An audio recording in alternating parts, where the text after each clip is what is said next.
Muy buenas tardes, queridos estudiantes, ¿cómo están ustedes? Me da mucho gusto saludarlos. Buenas tardes. Buenas tardes. Buenas tardes. ¿Qué tal? ¿Cómo la han pasado? Muy bien. Bien.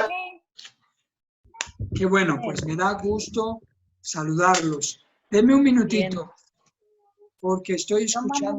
Gracias. ¿Ustedes me escuchan de manera clara? Sí. Ahora sí ya los estoy escuchando. Muy bien, qué bueno. Ok, ¿cómo pasa? ¿Cómo lo pasaron hoy? Se ve la ropa. Muy bien, gracias a Dios. ¿Cómo se ve la ropa? Ok. Arriba. De aquí. Muy bien. Estoy teniendo un Pero no poquito se ve de la ropa. pasando mis audífonos porque parece que siento Se ve la un ropa. poquito de falla. A ver, denme un segundo. A ver, ¿qué tal? ¿Me escuchan, verdad? Un poquito muy bajo. Hasta allá. Ahí. ¿Se ve la ropa?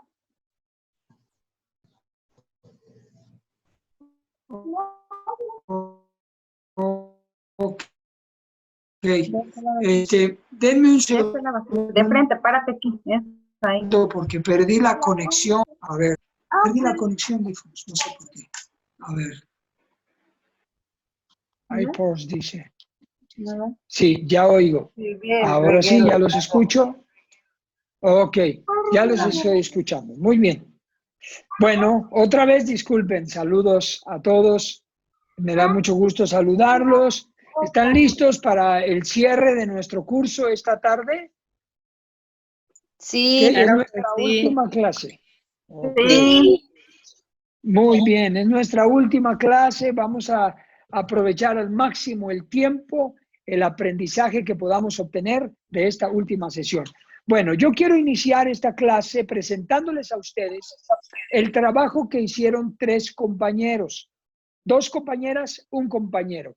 Les dejé, una de las últimas actividades es de identificar sus propias capacidades ya de manera resiliente, o sea, las capacidades resilientes de manera muy personal, ¿verdad? Elegirlas de la lista que ustedes vieron en la hoja del tema que se llama características de personas resilientes.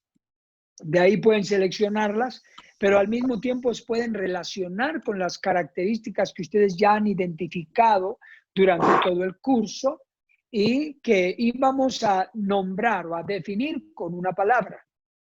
Y les voy a presentar el trabajo de algunos de sus compañeros. Y a todos les felicito por su trabajo, su avance. Aquí tenemos el trabajo que nos presentó Janet Alegría, Janet Bernardino Alegría. Ella hizo esta actividad y te felicito, Janet, por este trabajo. Me parece muy objetivo, muy claro. Ella nos presenta las siguientes capacidades resilientes que ha identificado y vamos a revisarlas aquí. Janet nos dice que ella se considera perseverante, que tiene aprendizaje, humor, que es una capacidad, una habilidad y una capacidad resiliente muy importante, el humor. También es creativa, centrada, tiene adaptabilidad, eso es importante, cuenta con una red de apoyo y tiene optimismo y es autoconsciente. Janet, ¿quieres agregar algo a este trabajo que realizaste? Puedes abrir tu micrófono y con mucho gusto te escuchamos. Bueno, en realidad no, realmente traté de, ¿cómo se llama? Sintetizarlo lo más posible. Okay. Creo que dentro de esas características son las que más o menos ahorita he identificado. A lo mejor hay una que otra por ahí escondida. Pero bueno, nada más hacer hincapié que muchas de estas características también han sido parte de un aprendizaje, ¿cómo se llama? En mi vida. O sea, no que haya nacido con esas, sino las he ido desarrollando y también Claro. por la red de apoyo también de alguna otra manera me han, bueno, sí, a la redundancia, me han apoyado para seguirlas, ¿cómo se llama? Desarrollando. prácticamente sería así. Sí, sí, tienes toda la razón, es cierto. Algunas capacidades resilientes no necesariamente nacemos con ellas, las vamos desarrollando y las vamos identificando conforme el aprendizaje. Pues muchas felicidades, Janet, por el buen Gracias. trabajo creativo. Me gustó mucho la imagen, está muy creativo. Hasta te pareces a la imagen con los lentes y toda la cosa. Está muy bien, excelente, ok. Muy bien. Tenemos otro trabajo de otro compañero. Probablemente no está todavía aquí en sala, pero permítame un segundito. A ver, vamos a ver ahora este siguiente trabajo. Voy a eliminar estas que presenté aquí para que no se encuentra todavía en sala, Eddie. Pero me gustó mucho ver cómo él presentó también su imagen, una fotografía de él, y él considera a identificar en su vida que él tiene autoconocimiento, ¿verdad? Que se conoce, que aprende, dice, aprendo y crezco. Él tiene esa gestión, ¿verdad? Es importante esta autogestión, aprender y crecer. Sentido del humor, muy, muy importante, capacidad resiliente, autoestima, red de apoyo, también cuenta con una red de apoyo, capacidad de afrontamiento productivo. Él identificó en ese aprendizaje la capacidad de afrontamiento productivo, que eso es muy importante, definitivamente. Emociones balanceadas, que bueno, es positivo, tiene aptitud y actitud, es flexible y con adaptación. Esa es una capacidad resiliente muy buena para amortiguar. La flexibilidad y la capacidad de adaptación es muy buena porque los golpes, los impactos, los cambios, uno es flexible. Eso se desprende de la psicología flexible o flexibilidad psicológica, ¿verdad? Entonces, uno aprende a hacer giros, a hacer cambios, a hacer ajustes por esa flexibilidad. Sufre uno menos. Planea metas y objetivos, esto es muy bueno, y tiene aceptación. Muy buenas características que nos ha presentado Eddie en este su trabajo. Ahora veamos el trabajo de otra compañera que lo realizó excelentemente bien también. Déjenme eliminar otra vez estas palomitas que pusimos aquí del trabajo anterior. Está con nosotros Fátima Osorio. ¿Ya estás, Fátima, aquí? Sí. Ok, qué gusto, No Fátima. sé si me voy a ver, sí, ¿no? A ver, déjame ver, Fátima, aquí. Sí, si tú hablas, sales en la pantalla, pero aquí ya te tengo, Fátima. Muy bien. Queremos escucharte, Fati, si nos puedes compartir de tu trabajo para que yo no lo exprese. Descríbenos tus características de persona resiliente que identificaste. Hola, buenas tardes. Pues primero decir que me costó identificar algunas características que poseo. Tuve que detenerme a pensar, ¿sí lo tengo? ¿Y por qué? Okay. Y pues me costó un poquito. Aparte, lo que más fue que amo la vida, amo vivir, y creo que eso, pues, al amar la vida, creo que buscas por todos los medios el ser feliz y el ser resiliente ante diversas situaciones, por muy difíciles que parezcan. Entonces, creo que eso, amar la vida, amar vivir, es lo que a mí, de alguna manera, pues me ayuda mucho a ser feliz, a ser responsable, a plantearme mis metas, mis objetivos, a tener confianza en mí. También creo que tengo una actitud positiva ante muchas cosas. Creo que a mí me falta cierto humor, porque ¿Oh, sí? ¿Consideras eso? Sí, cuando me pasa algo, creo que de alguna manera pues no lo veo como tal, ¿no? Entonces eso es lo que a mí me falta, de alguna manera, el tener humor. Y de igual manera tengo una familia hermosa que siempre me van a apoyar, creo yo que siempre van a estar ahí. Mis papás, mis hermanos, mi esposo, mis hijos. Entonces, pues me gustó mucho el curso, vaya, porque me voy conociendo capacidades o características que pues no conocí en mí y ahorita estoy descubriendo y lo que me hace falta, ¿no? Ok, excelente. Bueno, eso es lo que estás entonces comentándonos. Te felicito por tu trabajo. Aquí veo que tienes metas y objetivos, te conoces, ya lo mencionaste hace un momento, estás aprendiendo a conocerte. Y eso fue una dinámica importante para el autoconocimiento, es fundamental para el poder, el crecimiento y el cambio.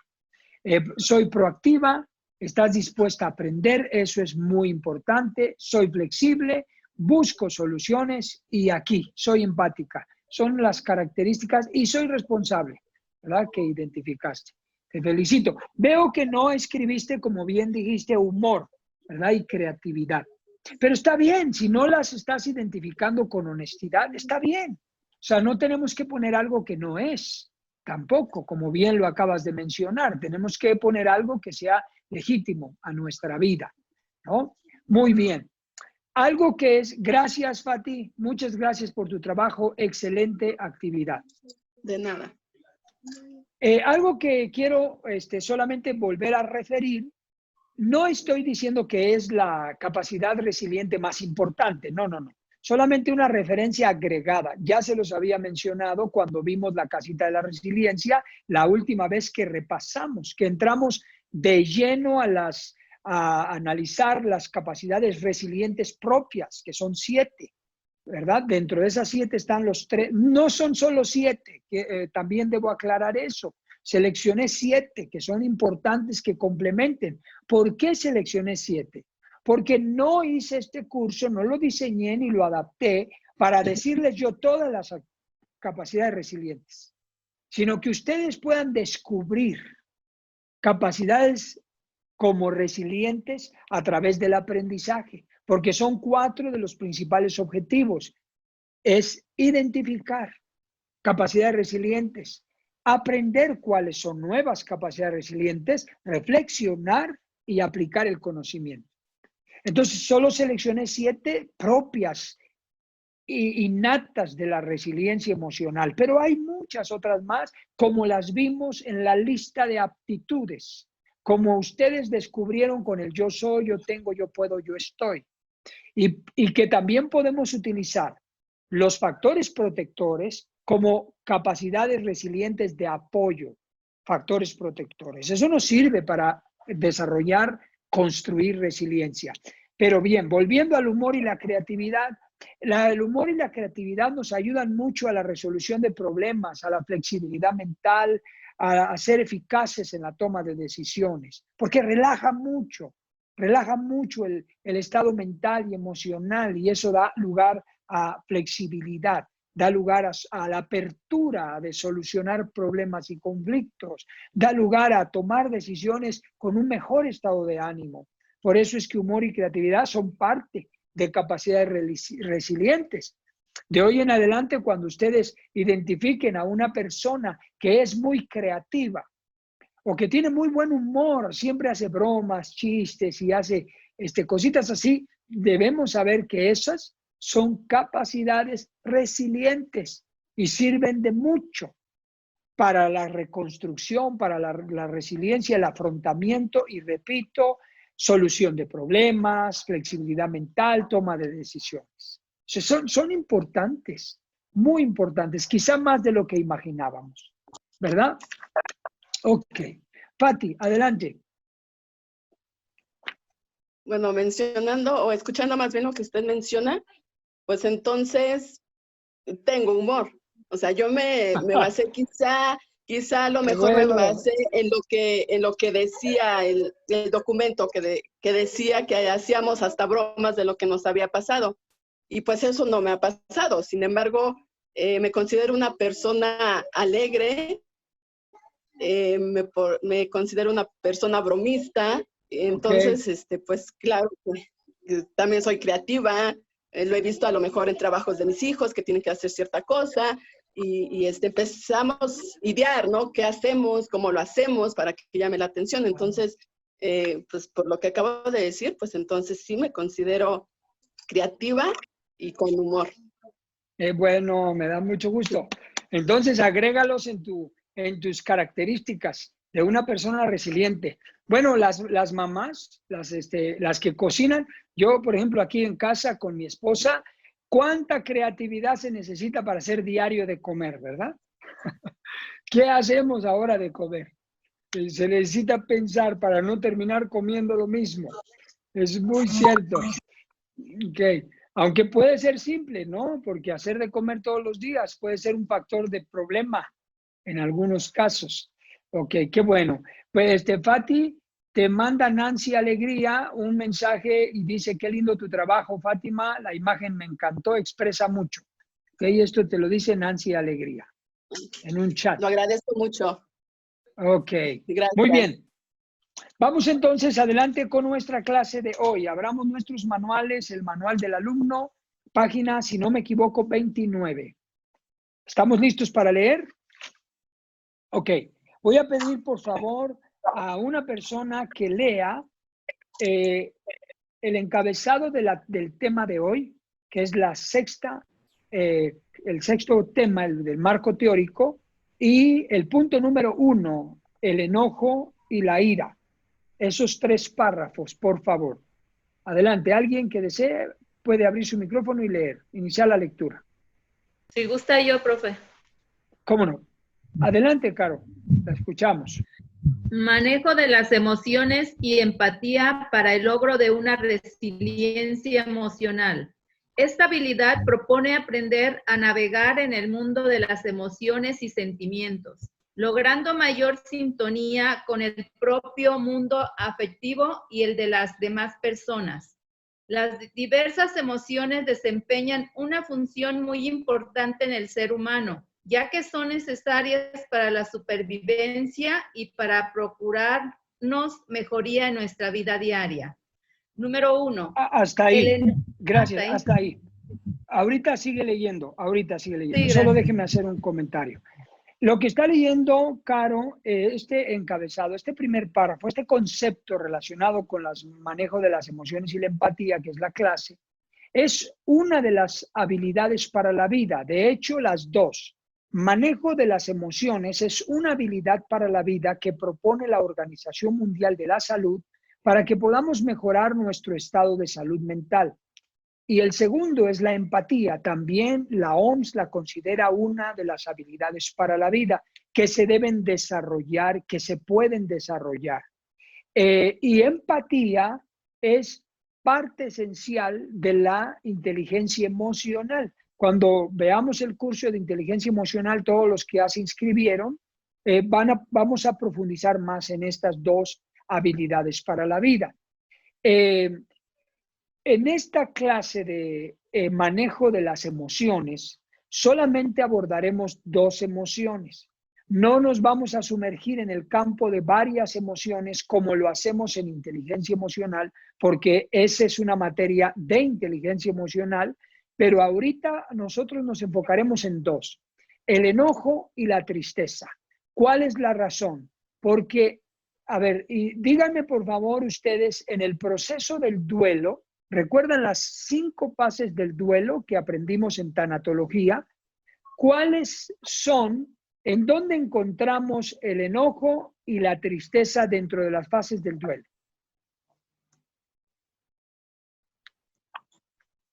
En la segunda fase, profesor. Muy bien, ahí encontramos la ira. Exacto, que tiene que ver con el enojo y la ira. ¿Y dónde encontramos la tristeza en las fases del duelo? La depresión. Correcto, Nancy, correcto. Por esa razón abordo estas 2 emociones principales de los duelos, de las pérdidas, de las crisis, de las adversidades y eventos traumáticos, porque son de las emociones que más normal y regularmente experimentamos. Además que son muy frecuentes en la vida de un ser humano. Nos enojamos muchas veces por muchas cosas y luego nos entristecemos muchas veces y por muchas cosas. Entonces son 2 emociones polares, ¿verdad? de un extremo al otro extremo. Pero lo más importante es que estas dos emociones están en el proceso del duelo, las experimentamos en el duelo y por eso tenemos que conocerlas para poder trabajarlas mejor. Muy bien, ahora sí, Caro, por favor, lea el punto número 1 del enojo, la ira. Claro. 2 párrafos. Muy bien. El enojo, ira. El enojo sirve para defenderse de algún ataque, de alguna situación riesgosa. Nos pone alerta para estar al pendiente de nuestro bienestar. Sin embargo, cuando la intensidad de esta emoción es desmedida o desproporcionada, es mejor aprender a controlarla para tener una mejor relación con los demás y sentirse más seguros de sí mismos. Es importante que la persona sepa que es su responsabilidad frenar y controlar su enojo para evitar exponerse a todas las consecuencias negativas, para lo cual debe ser él mismo quien asuma responsabilidad de sus actos, lo cual implica controlarse, es decir, evitar responder de tal manera que su reacción favorezca otra conducta más agresiva por parte de la otra persona que, a su vez, lo hará responder de manera todavía más agresiva y así van escalando en intensidad de agresividad las conductas hasta llegar a consecuencias devastadoras. Así es. Muchas gracias, Caro. Como podemos observar, cuando hablamos de la emoción del enojo, tenemos 2 aspectos importantes en esta emoción. Todas las emociones, de acuerdo a la ciencia médica, de acuerdo a las ciencias de la salud, las emociones no se consideran desde la perspectiva médica malas o buenas.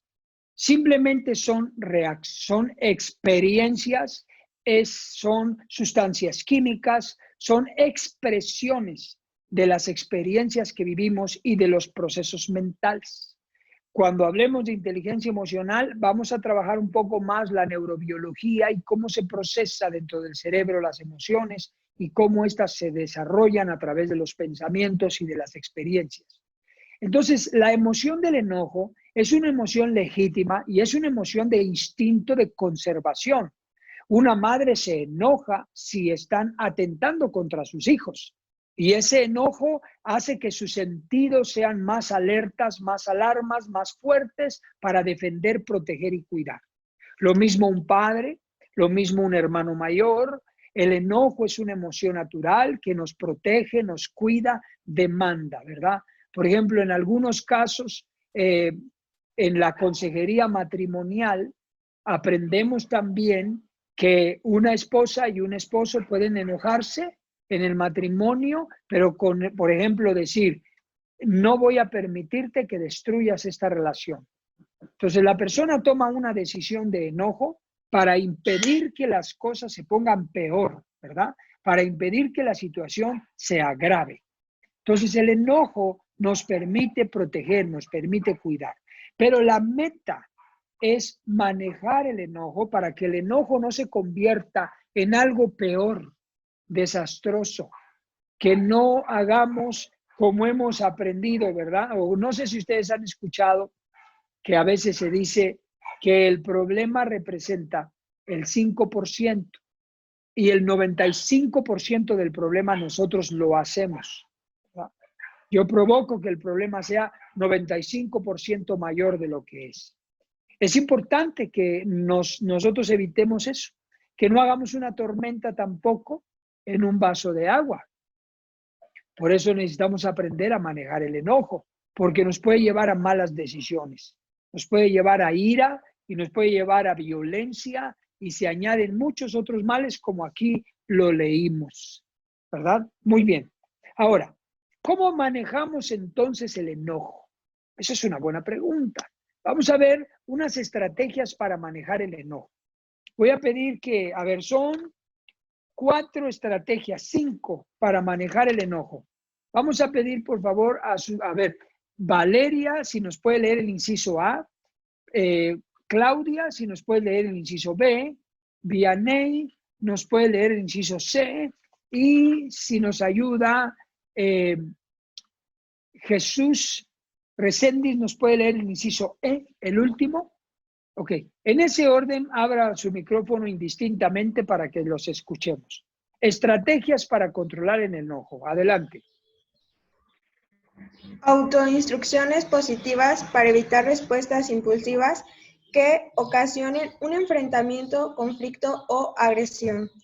Los pensamientos son la causa de las conductas.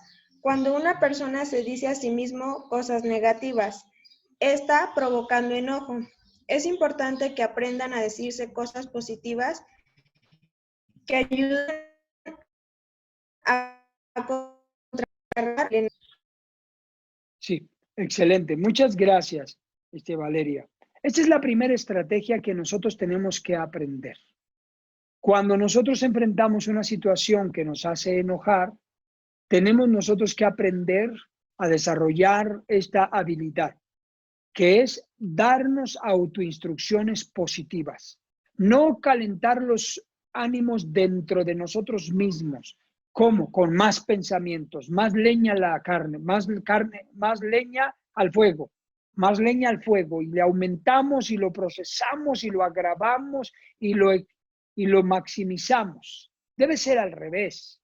Tenemos que entrar, la emoción del enojo es una experiencia y puede ser justificada y puede ser legítima, que estemos enojados legítimamente. Pero no significa que esté enojado legítimamente que dé rienda suelta a mi enojo, sino que pueda enmarcar esa situación en un nivel saludable, en un nivel legítimo, correcto. Aristóteles tiene esta frase: enojarse con la persona correcta, del modo correcto y en la medida correcta. Entonces, imagínense, hay que tener el nivel de enojo adecuado y correcto. Y esa es una meta. Entonces, ¿cómo lo vamos a lograr? Dándonos autoinstrucciones positivas para bajar aquí, bajar. No meterle. Ahora, lo mismo sucede si tenemos a alguien al lado, ¿verdad? No falta el buen consejero que nos empieza a hablar y nos empieza a elevar los humos, ¿verdad? ¿Y ya viste lo que te dijo? No, no te dejes, mira qué grosero. Oye, pero ¿cómo? Y uno no, pues me están dando el empujoncito que necesito. No hay que escuchar personas así, porque a fin de cuentas, quien va a cargar con la decisión, vamos a ser nosotros. La otra persona se va a ir. Y no hay que permitirlo, hay que estar serenos. Ahora, inciso B. Siguiente participante con el inciso B, por favor. Tiempo fuera para alejarse física y mentalmente de la situación o persona que origina la molestia. Se trata de alejarse física y psicológicamente de la situación o persona que ocasiona la molestia. Esto se puede lograr buscando actividades agradables, distractoras, por ejemplo, ejercicio físico, leer, caminar, escuchar música, etc. Excelente, muchas gracias, Claudia. Como podemos observar, esta es una estrategia muy pragmática también.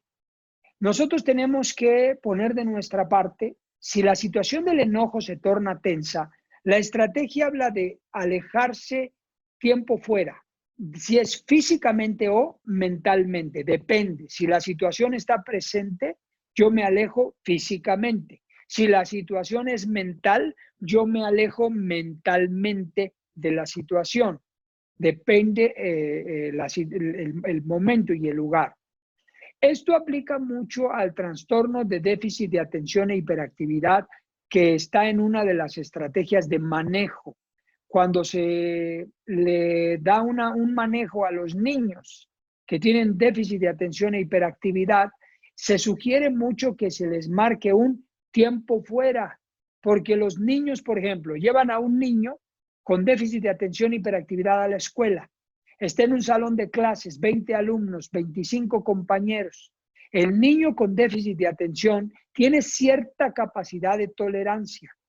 Después de cierto momento, el niño va a empezarse a alterar mucho, a gritar, a ponerse agresivo y le puede dar por correr y por hacer cosas que no están bien. ¿Qué es lo que debe hacer un maestro, una maestra, un padre de familia? Depende del lugar. Si lo llevan a la casa de los primos y hay 5 primos y están gritando y jugando con los juguetes y el niño está ahí jugando, pero llega, él tiene otra capacidad. Por eso se llama déficit de atención e hiperactividad, porque déficit.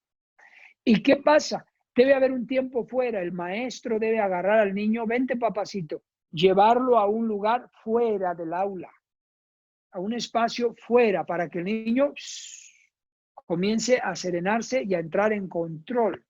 Pero ¿qué hacen los maestros a veces en las aulas o los papás? Quieto y siéntate y agárralo y ponte aquí y lo someten. No, es peor. Es peor. Eso no es pedagógico, eso no es clínico, eso es opuesto. Y entonces llegan a dar muchos confrontamientos con esta situación. Volviendo a nosotros los adultos. Tenemos que aprender al tiempo fuera. Hay casos en que en el matrimonio, a veces la situación de la plática se torna candente. Una plática que está saliéndose del correcto nivel, de la comunicación asertiva. Entonces, y con enojos legítimos, ¿ok? Pero llega un momento en que eso se rebasa. A veces es prudente en el matrimonio, tiempo fuera. Paramos aquí y yo me salgo, yo me voy, una recámara, un espacio aislado, un espacio.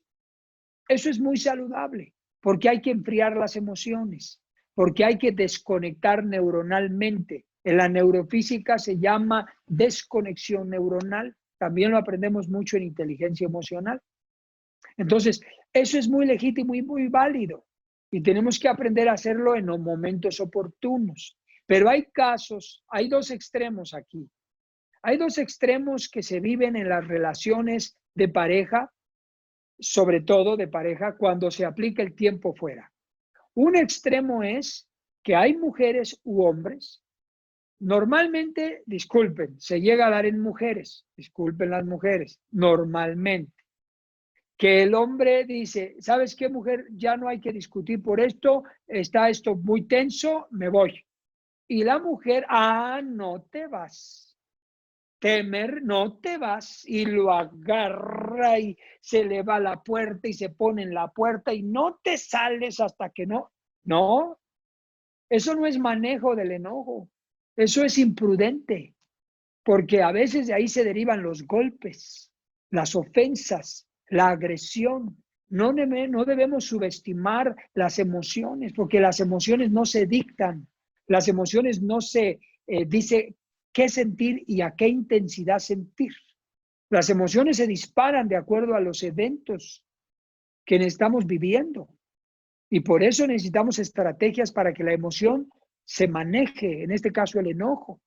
Entonces, cuando uno de los cónyuges dice, me voy porque esto está muy fuerte, está bien, es una oportunidad para los dos de pensar con cabeza fría. Pero está el otro extremo, el extremo de uno de los cónyuges que nunca quiere terminar una plática, porque hay cierto nivel de confrontación, hay enojo, es legítimo, debemos aprender a tolerar cierto grado, pero siempre hay huida. Temperamento huidizo, afrontamiento evasivo. ¿El afrontamiento evasivo qué es? No afrontar. Mi afrontamiento es no afrontar. Me voy y siempre me voy y nunca podemos hablar porque luego te vas. Ese es el otro extremo. También esa emoción no debe de ser así. Entonces necesitamos aprender a manejar el enojo y este tiempo fuera debe de ser empleado de manera correcta. ¿Ok? Muy bien. Ahora vamos al inciso número C. Por favor, ¿quién tiene? Adelante, Vianney. Muy bien. Dice, distracción del pensamiento para evitar seguir pensando en la molestia. Distraer la mente para no estar pensando recurrentemente en la situación o persona problemática. Practicar ejercicios de respiración profunda puede ayudar. Gracias, Vianney. Pues esto es tal cual, ¿verdad? Simplemente distraer el pensamiento. Hay que dejar el asunto para después o en su momento, o si ya no tenemos nada que estar pensando, pues ya hay que olvidarlo, darle vuelta a la hoja y no estar enfrascados en el mismo pensamiento para evitar que el enojo permanezca y aumente. Entonces, distracción del pensamiento. Inciso D.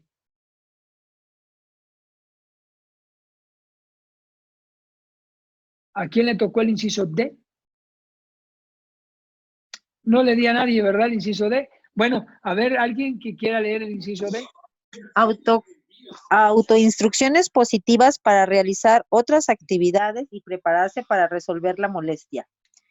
Llevar a cabo otras actividades con el interés, disposición, concentración y cuidado para que la molestia que haya tenido no siga distrayendo su mente y ocasionándole errores u otras alteraciones.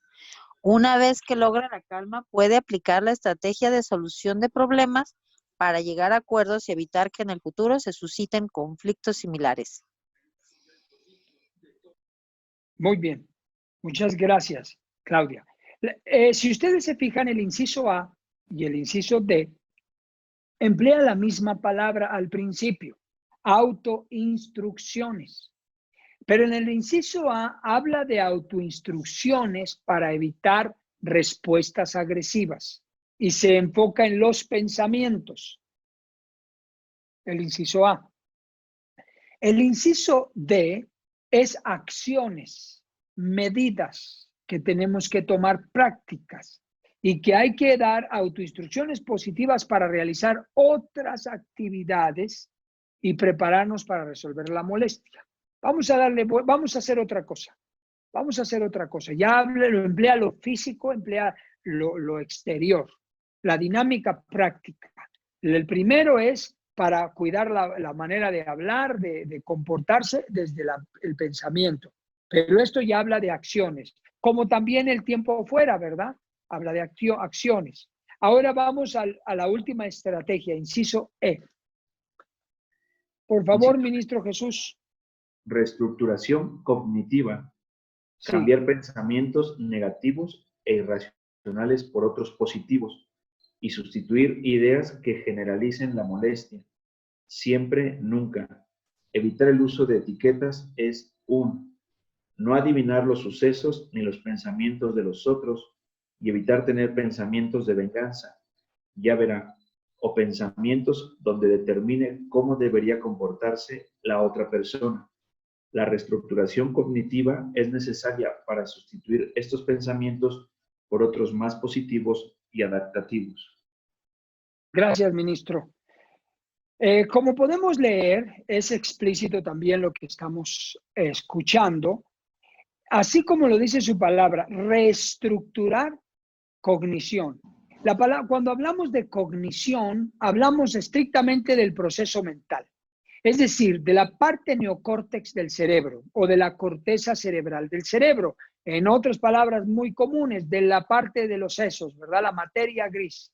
En la parte neocórtex del cerebro, en la corteza cerebral, es a donde se desarrollan los procesos cognitivos. Los procesos cognitivos son aquellos que nos permiten juzgar, analizar, tomar decisiones, reflexionar, observar, procesar la información, etcétera. Juicios, identidad, etcétera. Entonces, cuando hacemos una reestructuración cognitiva, damos lugar a una capacidad de razonamiento, de observación, de análisis, de juicio. Y disminuimos los niveles de impulso que se encuentran en el sistema límbico del cerebro y también en el sistema reptiliano. Igual, discúlpenme, esto lo explico con más detalle en inteligencia emocional. Ahora, pero en el sentido práctico, cuando yo comienzo a repensar el asunto, debo evitar los famosos tú siempre, tú nunca. Si queremos disminuir el nivel de enojo cuando afrontamos una situación, debemos ser un poquito más realistas. Ni es siempre, ni es nunca. Yo creo que ustedes van a estar de acuerdo conmigo. Pero desafortunadamente tenemos esas palabras todo el tiempo aquí en la lengua. Cuando nos dirigimos con alguien, le decimos, es que tú siempre haces esto. No, no es siempre. Es que tú nunca esto. Y eso tampoco es cierto. Y podemos emplear otro tipo de palabras. En este momento, ahora, últimamente, otro tipo de palabra que sustituye el siempre y el nunca. te ha faltado, no lo has hecho, me gustaría que lo hicieras, que evitemos esas etiquetas, siempre, nunca. También la etiqueta del prejuicio, que eres un, ¿verdad? Eres un, porque eres un ya habla de una situación consumada, ¿no? Además es un adjetivo descriptivo o calificativo, pero obviamente que es negativo normalmente. Entonces eso puede ofender, puede encender los ánimos de otra persona, ¿verdad? Ya verá, el famoso ya verá, me las va a pagar y si no está la persona y estoy piense, ya verá, ya estoy predisponiéndome a una acción. Entonces, estas 5 estrategias de manera muy práctica nos permiten manejar el enojo. Por eso se llama habilidad para la vida, porque logramos desarrollar esa habilidad de manejar la emoción del enojo. ¿En algún momento se va a disparar? Sí, claro, por supuesto. Se nos va a salir de las manos en algún momento, pero ¿qué podemos hacer? Recuperar el control, corregir, ¿verdad? No se trata de que nunca nos equivoquemos, se trata de que mayormente corrijamos cuando nos equivocamos y cada vez nos equivocamos menos, ¿verdad? Esa es la meta. Cada vez es menos. Sí, por supuesto que va a llegar un momento en que, como decimos, me agarraron en los 5, ¿verdad? Me agarraron en mis 5 y perdí un poco el control. Bueno, si eso pasó, pues corrijámoslo y recuperemos otra vez el estado. La segunda emoción, bueno, perdón, quiero regresarme a la ira y al enojo del duelo. Precisamente es muy importante manejar el enojo porque cuando nos encontramos frente al duelo, la pérdida, pues experimentamos ese enojo, esa ira. Este manejo nos va a ayudar mucho para que avancemos en el proceso del duelo al manejar la ira, al manejar el enojo y no nos enganchemos y no nos quedemos enfrascados, atorados en una situación de muchísimo conflicto por el enojo. Quiero darles un breve ejemplo, hablando de un duelo, pero quiero hablarlo ahora en un sentido no de pérdida humana, sino de pérdida material. Un hombre, tienen dos terrenos aquí, pero uno comienza a construir su barda perimetral, pero le agarra como 25 centímetros al otro terreno. Entonces, el dueño del otro terreno ve que están construyendo una barda y él va, mide su terreno, saca sus papeles y le dice al otro, te pasaste 25 centímetros, echa tu barda para allá. Y el otro, no, mi terreno mide. Y empiezan a pelearse, empiezan a enojarse por la pérdida que está experimentando uno de que me estoy perdiendo 25 centímetros de mi terreno. Bueno, casi se matan. Esta situación terminó en casi se matan. Así de matarse, así de matarse. La vida no vale 25 centímetros de terreno por lo que mida de largo. Mejor llegar a un arreglo. Y si no se puede el arreglo en el último de los casos, pues ver qué hacer. Pero tenemos que entrar en control del manejo de la emoción por una pérdida que se experimentó. Recuerden que toda pérdida atraviesa el duelo de la negación, de la ira, el enojo, la negociación, la depresión y la meta es la aceptación. Entonces tenemos que aprender a manejar este enojo, ¿ok? Muy bien, vamos adelante ahora con la emoción número 2, que es la tristeza. Quiero pedir que una persona voluntaria nos lea el punto número 2. Janet, ¿puede leerlo? Janet Reséndiz, por favor, lea el punto número 2, toda esa emoción. Ok. Gracias. Tristeza, depresión. La tristeza permite expresar el dolor que se vive por dentro y a la vez indica la necesidad de pedir ayuda o apoyo emocional a otras personas. Es positiva cuando se vive ante situaciones realmente dolorosas y siempre que tenga una intensidad proporcional a la situación desencadenante. Es negativa cuando se sufre ante situaciones que no son realmente dolorosas o cuando la intensidad es excesiva en relación con lo ocurrido. La técnica de reestructuración cognitiva es útil para manejar los sentimientos de tristeza. Cambiar pensamientos negativos e irracionales por otros positivos y sustituir ideas que generalicen la molestia. Igual que el otro, siempre y nunca, evitar el uso de etiquetas, no adivinar los sucesos ni los pensamientos de otros y evitar tener pensamientos de venganza. Ah, creo que se repitió, ¿verdad? Sí, así es, lo repetí. Ah, ok. Así es, O pensamientos donde determinen cómo debería comportarse la otra persona. La reestructuración cognitiva es necesaria para sustituir estos pensamientos por otros más positivos y adaptativos. Muchas gracias, Janet. Sí, lo repetí a propósito porque precisamente la tristeza, que es la depresión, se logra manejar de la misma manera, a través de la reestructuración cognitiva. De hecho, la reestructuración cognitiva se emplea para muchísimas soluciones en los problemas emocionales. Incluso trastornos mentales se emplea la reestructuración cognitiva porque, como su palabra lo dice, es reestructurar el proceso de los pensamientos o el proceso mental que está desarrollando un estado químico dentro de mi organismo no saludable. Ahora, ¿recuerdan ustedes la película Intensamente? ¿Cuántos vieron la película Intensamente? De unos muñequitos, preciosa película. A mí me fascina esa película. Si no han visto la película Intensamente, búsquenla en YouTube o en Netflix, no sé dónde esté, Intensamente, apúntenla. Es de dibujos animados. Habla de una niña, bueno, habla de cómo se trabajan las neuronas dentro del cerebro, las redes neuronales, cómo trabajan dentro del organismo, las emociones, cómo se desarrollan dentro del cuerpo.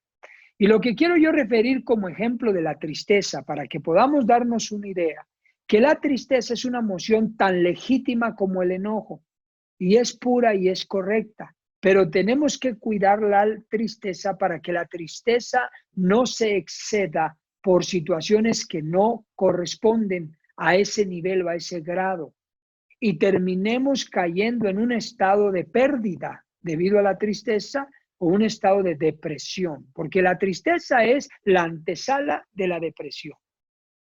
Si mantenemos la tristeza, al igual que el enojo, en una justa medida, pues mantendremos un contacto emocional sano, una expresión emocional sana. Pero si la dejamos pasar a niveles depresivos, podríamos desarrollar una patología que es la depresión y que nos desencadena en una serie de problemas físicos y mentales, emocionales, decisiones, etc. Una alteración de la situación en nuestra vida. En la película Intensamente, yo recuerdo que la niña atravesó un duelo que sus papás no pudieron detectar de manera correcta. No lo supieron percibir el duelo como un duelo, porque se cambian de domicilio, se cambian de casa por el trabajo del papá, y la niña estaba experimentando una pérdida. ¿La pérdida qué es? Pues la que nos lleva una pérdida a un proceso de duelo. Entonces la niña perdió su ámbito del hogar, ¿verdad? La colonia donde vivía, sus amiguitos, los recuerdos, las vivencias, las experiencias. Ella creó una red neuronal de información que le daba mucha satisfacción y mucha alegría. Ella amaba esa vida. Al cambiarse de casa, la niña experimenta una pérdida de ese ambiente, el ámbito familiar personal y el ámbito microsocial de la niña. Entonces, eso la lleva a ella a un conflicto emocional. Y si ustedes recuerdan, una de las emociones que luchaba y luchaba y luchaba era alegría. Alegría quería mantener a la niña alegre todo el tiempo y luchaba para que tristeza no tocara ninguna de sus redes neuronales, ninguno de sus recuerdos. ¿Recuerdan las esferas? Que no permitía alegría que tocara una esfera, ¿verdad? Que representaba un recuerdo. No la toques porque la vas a echar a perder. Y alegría estaba reprimida. Esta emoción dentro de la niña estaba reprimida y ella alegría quería que todo el tiempo estuviera alegre y alegre. Y la verdad es que eso en la realidad de la vida, cuando experimentamos una situación de pérdida, por ejemplo, pues no podemos estar alegres todo el tiempo. Tenemos que permitir que las emociones naturales se desarrollen, se vivan, se experimenten y se manejen. Y si de otro modo sería reprimir las emociones y también sería negar. Entraríamos en la etapa del duelo, que sería la negación, porque estoy negando un estado emocional que no tengo. Entonces, esta alegría pues no dejaba que la tristeza hiciera su trabajo. Y finalmente la niña tomó una decisión, una mala decisión, frustrada. ¿Qué emoción apareció ahí cuando la niña toma la decisión de irse de su casa? ¿Bajo qué emoción se fue? ¿Recuerdan? ¿El enojo? Exacto, Nancy, así es. Ella termina experimentando el duelo. Si se fijan, estaba la negación, la ira, el enojo, y ahorita la negociación apareció. Experimentó el enojo. El enojo la hace, me voy de mi casa. Y cuando se sube al autobús y va en el autobús tomando una decisión, ella empezó a abrir sus redes neuronales, la memoria asociativa, ¿verdad? La memoria a largo plazo que está construida en las redes neuronales, y empieza a tener una serie de recuerdos, pero si se fijan ya no eran necesariamente los recuerdos nostálgicos de la pérdida pasada. Estaba ella enfrentando una nueva pérdida por irse de la casa. Estaba perdiendo ahora a su papá y a su mamá. Y ella empezó a sentir, ¿qué emoción empezó a experimentar? Tristeza. Exacto. Empezó a experimentar la tristeza, el dolor, la tristeza, y empezó a llorar. ¿Qué es lo que hizo que la niña regresara a su casa? Alegría, enojo. ¿Qué la hizo regresar a su casa? La tristeza. Exacto. La tristeza. La tristeza, que fue un reconocimiento. Ya no estaba en negación en ese momento. Sale de la negación, observa su emoción, reconoce su pérdida, su falta, y toma una decisión y sale del autobús y regresa a su casa. La niña se estaba dirigiendo hacia un proceso del duelo que vivió las fases, pero estaba llegando al grado de la aceptación para comenzar una nueva vida en el lugar a donde estaba, con la familia. Entonces, cuando nosotros permitimos que las emociones jueguen su papel de manera correcta y legítima, nos ayudan. Pero cuando las reprimimos, no las escuchamos, no las atendemos, entonces tenemos un problema de represión y tenemos un duelo negado, ¿verdad? Es un duelo que se niega, ¿no? La negación del duelo, y luego pospuesto, y nos metemos un trastorno ahí de la pérdida. Entonces, esto es importante que lo reconozcamos en el nivel de la tristeza, sin caer en la depresión. Es muy importante. Ahora, ustedes tienen en su manual un gráfico, ¿verdad? Yo quiero mostrarles a ustedes un gráfico que tengo aquí en sus hojas preparado y que ustedes también lo tienen en su manual. Este gráfico, aquí está, lo tengo en cuadros, ¿verdad? Ustedes lo tienen como en flechas. Este es un proceso de pensamientos para el manejo adecuado de las emociones. Y Claudia, de lo que platicamos en la mañana, este es algo que pone mucha atención. Cuando nosotros queremos manejar emociones como el enojo y como la tristeza y otro tipo de situaciones mentales y emocionales, este es un proceso que propone el especialista en neurobiología Dolph Silman. Y él enseña que para poder lograr un manejo emocional, nosotros necesitamos aprender a manejar el proceso de los pensamientos que tenemos. Y el proceso de los pensamientos que tenemos inicia con estas recomendaciones que nos da Dolph Silman. Lo que tenemos que hacer es, ante una situación de enojo o ante una situación de tristeza, pero también puede ser un temor, también puede ser cualquier otra situación, ¿ok? Tenemos que reencuadrar la situación en un marco más positivo. Esa es una de las primeras cosas que tenemos que hacer. Reencuadrar la situación en un marco más positivo. Aquí está. Esto hacemos. Cuando nosotros reencuadramos la situación en un marco o un cuadro más positivo, compensamos nuestras emociones negativas con las positivas. Es decir, al problema, a la situación, hay que buscarle el aprendizaje, lo positivo, en lo que tiene sentido de coherencia, a lo que no tiene coherencia. Esto que me pasó, ¿qué puedo aprender de esto? ¿Qué me puede traer positivo esto? ¿De qué me puede servir esta situación que yo estoy viviendo? ¿De qué me puede servir esto que me está pasando? Esto. Entonces, yo compenso lo que siento a través de aprender de la experiencia. Hay una escritura que me gusta mucho que dice que los que amamos a Dios, todas las cosas nos ayudan a bien. Este es eso.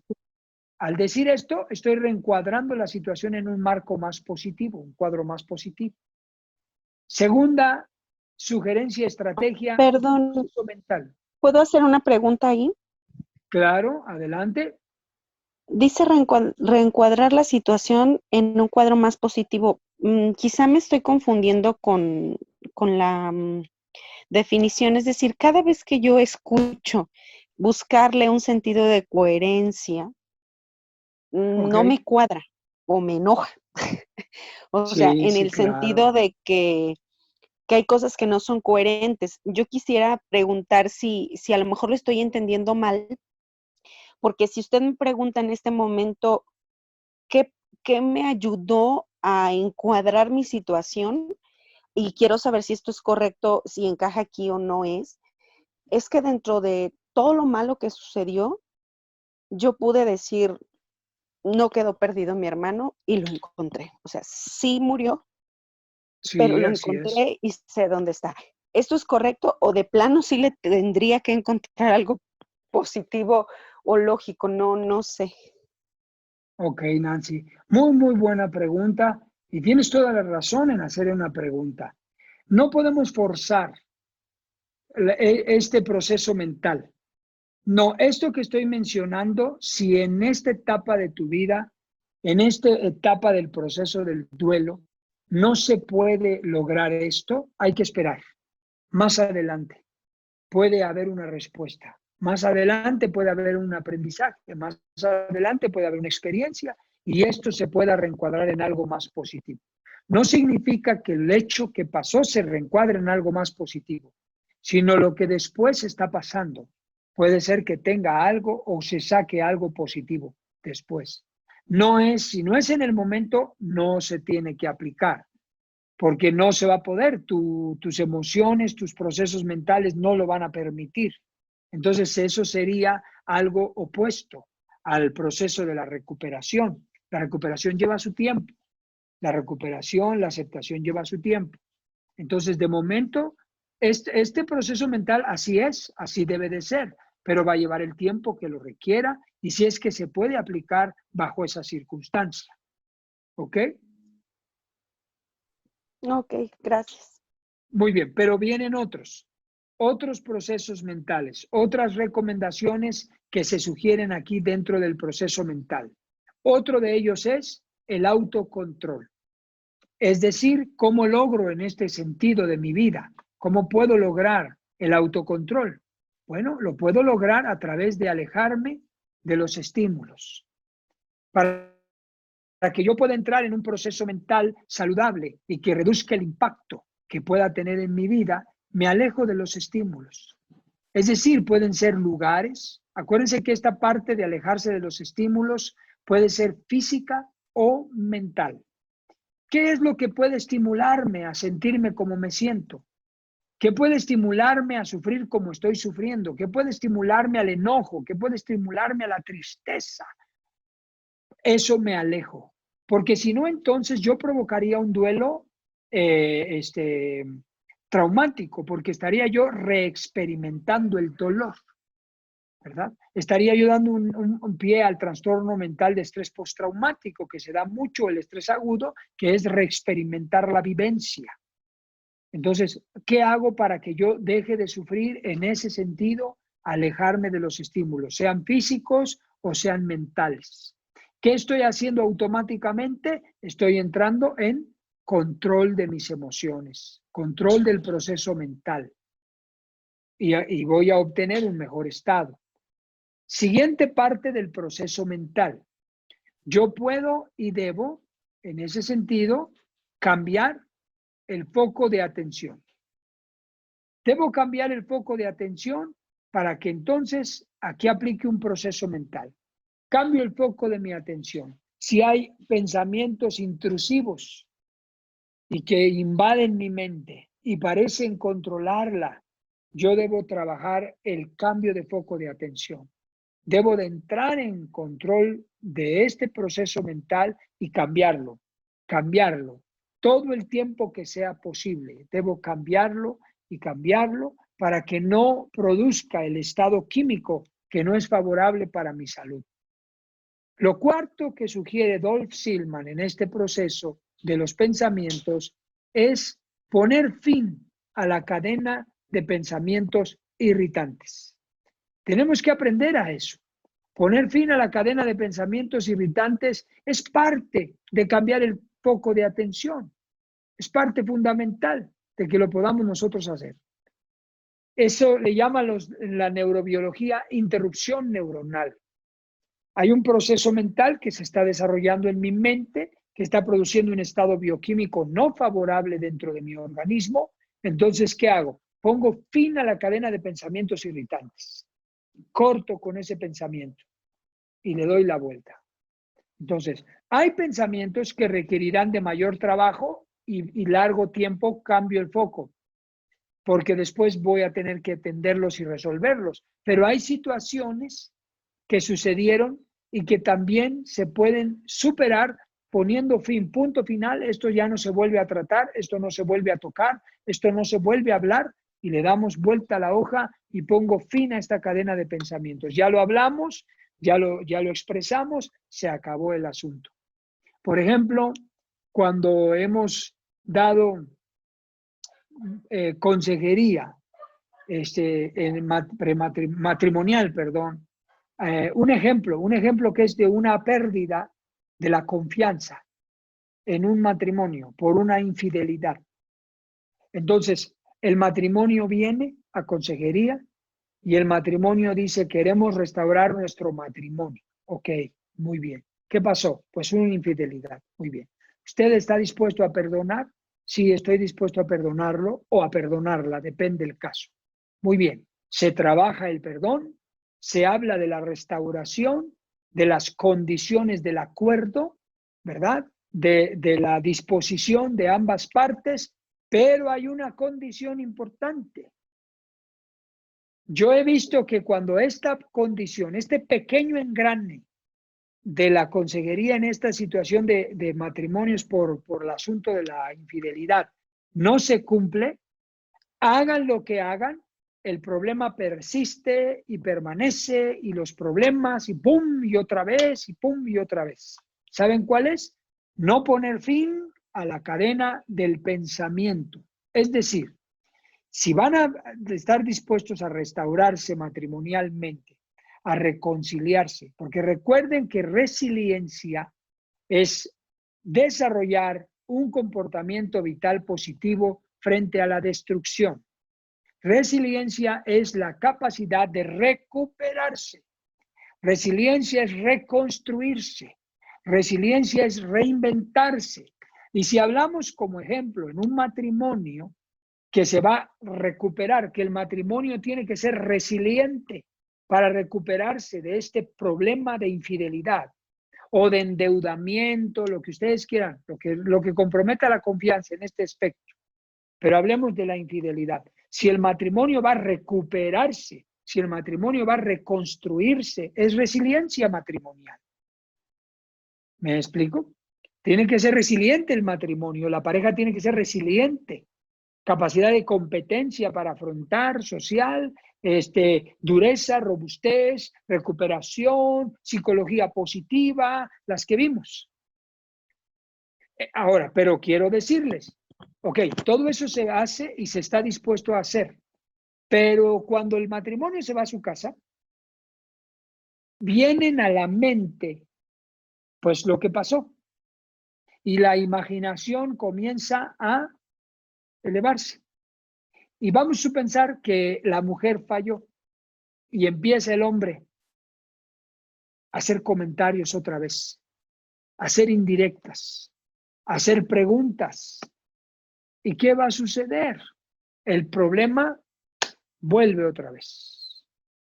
Todo lo que se construye para atrás. Y las discusiones es que tú y que esto y otra vez para atrás.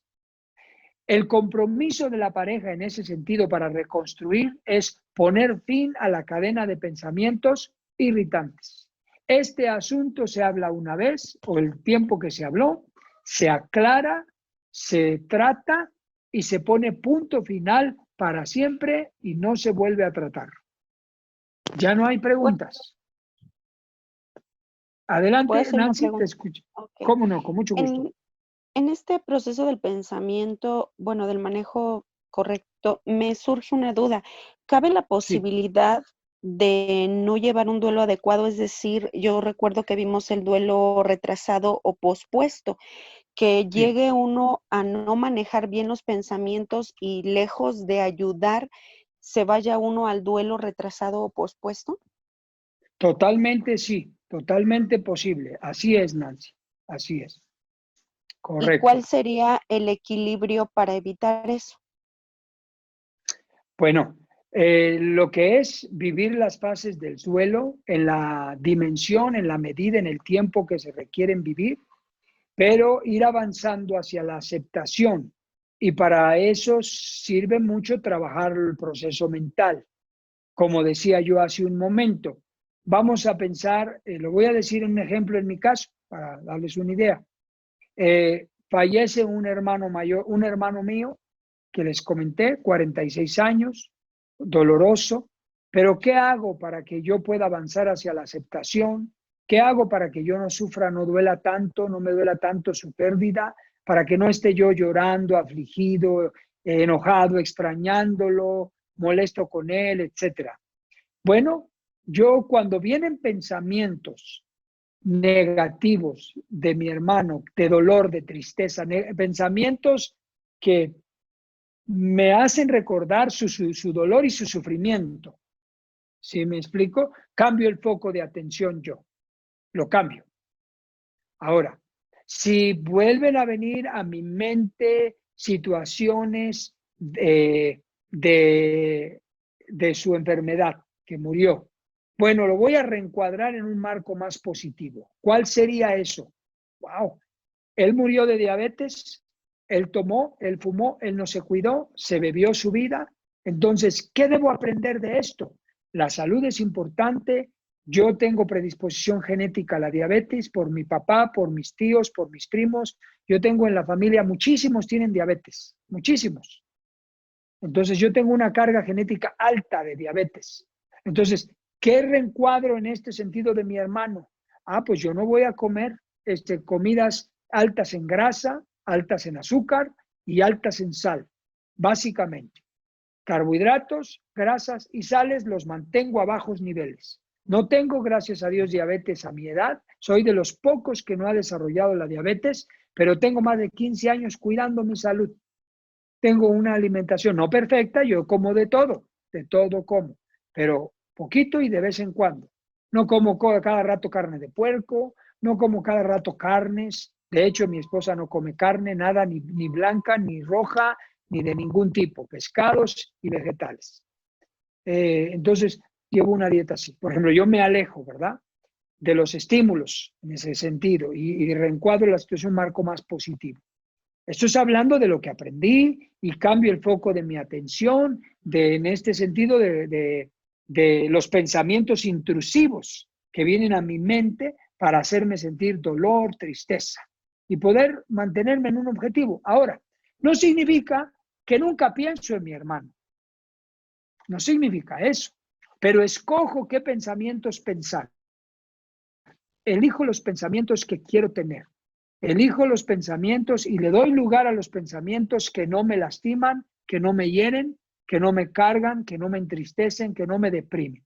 Pienso en buenos momentos, pienso en unos cafés que nos tomamos, pienso en cosas gratas y agradables y hago a un lado las situaciones que ya me causaron dolor, que ya lloré, que ya sufrí, que ya viví, no las reexperimento, no las vuelvo a revivir y no las platico en la mesa con nadie. Entonces las dejé a un lado y de esa manera mantengo el foco de mi atención en lo que yo quiero pensar. Entonces yo dirijo mis pensamientos y no dejo que mis pensamientos me dirijan. Lo mismo aplico con mi papá, que murió mi papá, yo no estuve, yo me enteré cuando ya había fallecido, no pude estar ni en su velorio, ni en su entierro, no lo vi, y eso fue un impacto muy grande para mí, pero igual, de la misma manera, elijo qué pienso y elijo qué no pienso para ir hacia la aceptación. Eso es lo que yo practico en mi vida para la aceptación y no vivir ningún tipo de duelo patológico. Espero, Nancy, haber aportado un poco más a lo que tú me preguntaste. Sí, muchas gracias. Ok. Muy bien, queridos estudiantes. Me siento en un pequeño dilema. Wow. Con esto estamos concluyendo el manejo de las emociones. Terminamos el curso con unos 15 o 20 minutos más. ¿Están dispuestos para que no dejemos la clase para otro día? ¿Sí? Ok, muchas gracias. No quiero abusar más del tiempo, pero bueno, ha sido enriquecedor los ejemplos, los testimonios, las participaciones. Vamos a ver entonces qué es empatía. La empatía nos va a ayudar también a reconstruirnos, a formar buenas y sólidas redes de apoyo, redes sociales de apoyo. Si no somos empáticos con las personas, entonces no vamos a recibir tampoco empatía de parte de las personas para nuestra vida.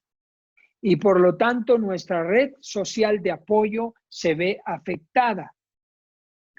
Voy a pedir que alguien me ayude a participe leyendo la definición, las dos definiciones de empatía. ¿Qué te parece, Tania, si nos ayudas a leer las dos definiciones de empatía? Por favor. Sí. La palabra empatía proviene del griego empatheia, que significa sentir dentro, y denota la capacidad de percibir la experiencia subjetiva, nuestros sentimientos, valoración y experiencia emocional de otra persona. La empatía es la capacidad de entender los pensamientos y emociones ajenos, de poner en el lugar de los demás y compartir sus sentimientos. Ok, muchas gracias. Muchas gracias, Tania. ¿Me escuchan, verdad?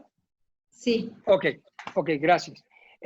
Como podemos ver la definición de empatía, ustedes han escuchado palabras comunes como decir, ponte en mis zapatos, ¿verdad? Ponte en mis zapatos. Ok, eso se podría decir que es una definición común, corriente de empatía. Pero la definición correcta de empatía, porque es una definición más subjetiva, es sentir dentro, porque esa es la definición etimológica de la palabra empatía, sentir dentro. Eso nos habla de una habilidad que el ser humano, que el individuo puede desarrollar para poder comprender los sentimientos más profundos de otra persona. Tiene su funcionamiento en el nivel cerebral, ¿verdad? Aquí en el cerebro se da, en el hemisferio izquierdo, el hemisferio derecho, se llama ínsula, que es una red nerviosa que tenemos aquí en la corteza cerebral. Pero me voy a enfocar ahorita en lo emocional, para la reconstrucción de la resiliencia. Entonces, nosotros tenemos que aprender a desarrollar esta habilidad de sentir dentro, ¿ok? Que es una capacidad más subjetiva, pero vamos a aprender un poquito más de los ejemplos. Voy a pedir a otra persona voluntaria que nos ayude a leer. Dulce Sotelo, ¿te gustaría leer? Sí, gracias, Dulce. Vamos a escuchar dos casos de hijos y de adultos. El primer caso que lo lea, por favor, Dulce, padres e hijos y la familia. Adelante, Dulce. Padres e hijos y la familia. Daniel Speed, un psiquiatra que ha estudiado los breves y repetidos intercambios que tienen lugar entre padres e hijos, están dando el aprendizaje fundamental de la vida emocional a nuestros hijos. Cuando los padres fracasan, reiteradamente muestran empatía hacia una determinada gama de emociones de su hijo, como el llanto o sus necesidades afectivas. El niño dejará de expresar ese tipo de emociones y es posible que incluso deje de sentirlas. Hijos callados, pocos expresivos, tímidos, no cariñosos, fríos, no relacionados, etc. La falta de sintonía emocional entre padres e hijos es un costo extraordinario.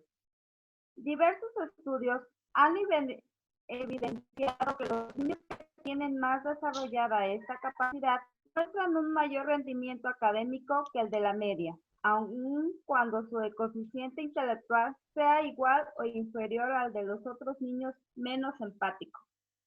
Ok, Dulce, muchas gracias, muy bien leído.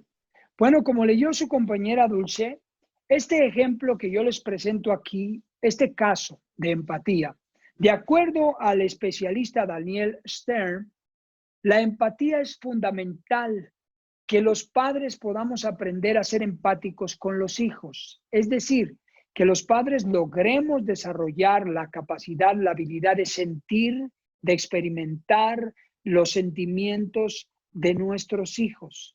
Y que podamos no solamente experimentarlos, sentirlos, sino conectarnos con ellos y responder a esos sentimientos. Si nuestros niños chiquitos o adolescentes o bebés, niños y adolescentes expresan sus sentimientos y nosotros podemos observarlos, que están tristes, que están deprimidos, que están enojados, que están frustrados y ellos están expresando sus emociones, nosotros debemos responder empáticamente con nuestros hijos, más allá de confrontación, corrección siempre, confrontación, ignorarlos, tener en poco sus experiencias emocionales, subestimar sus experiencias emocionales. Más allá de eso, necesitamos bajarnos a ese nivel empático y poder experimentar sus sentimientos y transmitirles que los entendemos, que los comprendemos, que sentimos lo que están viviendo, lo que están experimentando y poder nosotros responderles a ellos de la manera que ellos lo necesitan. Porque si nosotros como padres somos fríos, somos indiferentes, somos muy duros, somos poco sensibles, lo que vamos a hacer es que nuestros hijos, esas emociones que ellos expresan, las van a recoger. Ellos las van a recoger y van a empezar a callarse y se van a empezar a reprimir. Y estamos generando hijos que no van a ser empáticos, que no van a sentir y a expresar las emociones con otras personas, ni permitir que otros expresen sus emociones con ellos. Entonces producimos niños tímidos, frustrados, producimos niños no cariñosos, fríos, no empáticos. ¿Por qué? Porque el niño crece bajo el aprendizaje vicario. El aprendizaje es parte natural del desarrollo humano y se da inclusive en zonas cerebrales. ¿Por qué? Por las famosas neuronas espejo, en las cuales estas se encargan del comportamiento imitado o del comportamiento comprendido, ¿verdad? Entonces se desarrolla el aprendizaje vicario y por eso es tan importante. Los estudios han demostrado, como le leyó su compañera Dulce, que tenemos a un niño que tiene un coeficiente intelectual alto y tenemos a un niño que no tiene un coeficiente intelectual alto, pero este niño tiene una buena empatía. Sus padres empáticos y él es empático. Su rendimiento académico, su rendimiento escolar, su conducta, su comportamiento llega a ser igual o mayor que la del niño con coeficiente intelectual alto. De hecho, los niños con alto coeficiente intelectual que no son tratados con empatía y que no son empáticos con otros compañeros, sino al revés, son violentos, agresivos, sarcásticos, son de esos niños que si está sufriendo, pues que sufra más, ¿no? Si está llorando, pues que llore más, de esos que critican, que ponen apodos pesados, que no son empáticos. Por eso es que son niños así, no empáticos, que le pegan a los animalitos, ¿verdad? Que no son sensibles con los animales. Son niños no empáticos, que se burlan y se ríen, y se burlan de las situaciones que le pasan a otros niños. Es falta de empatía. Y mucho de eso se da porque en casa lo ven, en casa lo viven y se desarrollan así. A veces esos niños, por mucho coeficiente intelectual que tengan, termina siendo opuesto porque terminan siendo niños con conductas de riesgo, con trastornos de conductas violentos, agresivos, pendencieros, niños problema y que se exponen, ¿verdad? Ahora, bien, veamos la empatía de entre adultos. Quiero pedirle que alguien lea el ejemplo ahora entre adultos. Por favor.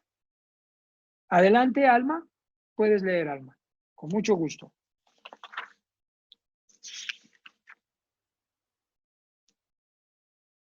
¿Puedes abrir tu micrófono? Sí, ok. Adelante. Entre adultos. Cuando no hay respuesta a sentimientos o emociones expresadas entre adultos, matrimonios, familiares, amigos, colegas, equipos de trabajo, etcétera, se tiende a desalentar y a desaparecer hasta por completo de una persona que antes era más afectiva con otros. La crítica, el juicio, el menosprecio, la envidia hacia alguien, cierra nuestra capacidad y habilidad de poder sentir empatía. Por el aprendizaje vicario, al ver y oír esto, nuestros hijos irán perdiendo la capacidad empática por los demás. Los vinculamos a sentimientos y emociones no empáticas y los enseñamos a desarrollar sentimientos de crítica, juicio, menosprecio, etcétera. ¿Cómo se puede lograr desarrollar y practicar la empatía? A través del pensamiento se puede vivir o tratar de ponerse en el lugar de la o las personas con las que se desea tener empatía. Así La es. salud es... ¿Ya? Hasta ahí, Almita, ahorita vamos a concluir esa parte. Muy bien. Les acabo de presentar este gráfico que ustedes también lo tienen en su manual, un poquito diferente, ¿verdad? Pero este es el ciclo, un ciclo no saludable en nuestra sociedad, en los ámbitos microsociales, pero también se da en los ámbitos personales y familiares. Y tenemos que reconocerlo. Padres no empáticos producirán hijos no empáticos. Hijos no empáticos harán sociedades no empáticas. O padres no empáticos, sociedades no empáticas, hijos no empáticos. Necesitamos terminar con este ciclo nosotros, a través de conocer y comprender la importancia y el valor que tiene la empatía en el ser humano. Para podernos, decía yo al principio de esta habilidad para la vida, contar con una sólida red social de apoyo, necesitamos ser empáticos, para que también nos rodeamos de personas empáticas con nosotros mismos. Hay una pregunta que tengo aquí, que para mí es la pregunta central de esta clase de habilidad para la vida. ¿Cómo desarrollo empatía? A fin de cuentas ya la comprendí qué es, qué importante es, cómo funciona, pero ¿cómo la lograríamos desarrollar como una habilidad para la vida? Bueno, desde la ciencia neurológica o de la neurobiología, los especialistas han podido lograr avances extraordinarios ya desde hace más de una década. Estos experimentos se dieron con deportistas, principalmente deportistas de alto rendimiento, en los cuales los deportistas eran acostados en una cama, en un hospital, en una clínica, y les conectaban electrodos, ¿verdad? En el pecho, en el corazón, en los sistemas nerviosos, en los músculos, en el cerebro, y los llenaban de electrodos. Los hacían que ellos pudieran ser llevados de manera mental a una vivencia, a un recuerdo, a una experiencia que ellos desde la zona de los pensamientos, ellos recordaban con mucha intensidad. La idea era que los deportistas volvieran a vivir compasión, esa experiencia. Y medían, a través de estos electrodos, medían las reacciones físicas del organismo. Y en la mayoría de los estudios arrojaron que el atleta experimentaba emociones que eran casi iguales a las emociones que él experimentó viviendo la experiencia. Y han descubierto con una fabulosa conclusión que el cerebro no distingue entre una realidad vivida y una vivencia a nivel neurológico, una experiencia cerebral de una vivencia vivida. Entonces, es porque el cerebro no distingue esa diferencia. Si al cerebro lo llevamos a la experiencia vivida dentro, el cerebro lo vive en el cuerpo. Lo va a vivir con toda la intensidad que se necesita. Entonces, por eso se llama experiencia subjetiva. El proceso mental es muy poderoso. La mente puede llevar al ser humano a muchas buenas o malas experiencias. Depende de la intensidad con el que se enfoque el proceso mental. ¿Cómo desarrollo entonces esta empatía? Ustedes han visto ahora los juegos de video de los adolescentes, los nuevos juegos de video. ¿Han visto cómo hay carritos? Por ejemplo, un carrito, se sube una persona, le ponen unos goggles o unos binoculares, no, le cierran la vista, pero dentro ponen una película, una imagen. Y la persona vive el juego con una intensidad como si estuviera dentro del juego. Y hemos visto personas en los experimentos gritar, acostarse, moverse, levantar las manos, vivir la experiencia con mucha pasión, ¿verdad? Lo han visto. Es porque el cerebro, volvemos a la misma avance científico de la neurobiología, el cerebro va a vivir la emoción y la va a sentir aunque no esté sucediendo en realidad. Entonces, yo comento esta explicación para describir la empatía. La empatía como los actores de la televisión, los actores del cine tan famosos. ¿Por qué es que logran un Oscar? Por su actuación. ¿Por qué? Porque ellos lograron meterse en el papel de la persona que van a interpretar. En otras palabras, el actor está sintiendo dentro. ¿Cuál es la definición de empatía? Empatía, sentir dentro. El actor está viviendo el rencor y hace la expresión física del rencor. Está viviendo el odio y hace gesticulaciones de odio. Está viviendo el temor y el terror porque de manera subjetiva lo vive y lo refleja en las facciones. ¿Cómo lo logra? Es empatía eso. Es empatía. Es poder sentir dentro lo que el papel está tomando, lo vive y lo transmite.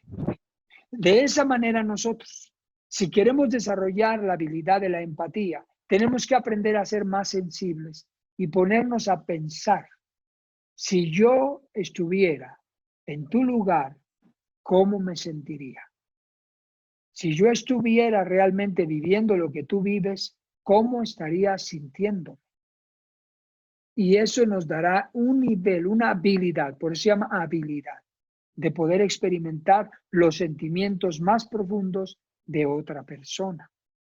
Hablando en terrenos prácticos, entre parejas, podemos pensar cómo me sentiría yo si estuviera en los zapatos de mi esposa.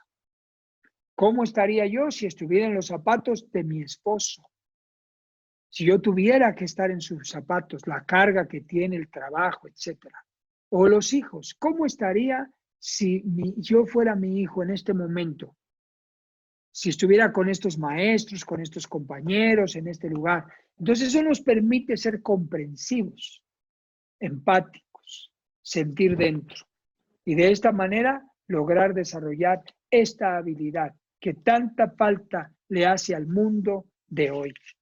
Porque la pandemia que vivimos demostró en la sociedad, al menos en la sociedad mexicana, una tremenda, en muchos, no digo en todos, ¿verdad? Pero en muchos sectores, una falta de empatía muy grande.